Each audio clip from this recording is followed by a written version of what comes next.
अरे मोदी जी, आइए हमारी दुकान में, स्वागत है तुम्हारा।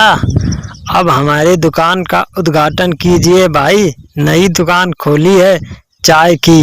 अब इसके पीछे तो नहीं पड़ोगे ना? वाह अखिलेश जी, तुमने बढ़िया दुकान खोली है। लगता है अब तुम्हारा सपना प्रधानमंत्री बनने का हो रहा है। अरे मोदी जी, ऐसी कोई बात नहीं है भाई। परिवार चलाने के लिए कुछ ना कुछ तो करना पड़ेगा ना।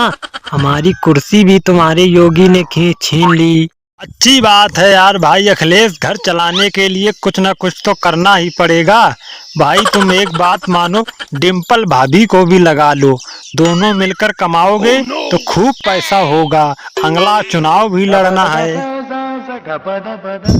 अरे मोदी जी, अब हम चुनाव भाई नहीं लड़ेंगे। चुनाव में बहुत पैसा लगता है। बताओ, 2-3 चुनाव हार गए, सारा पैसा उसी में खर्च हो गया। अब पेट चलाने के लिए बताओ चाय तक बेचनी पड़ रही है।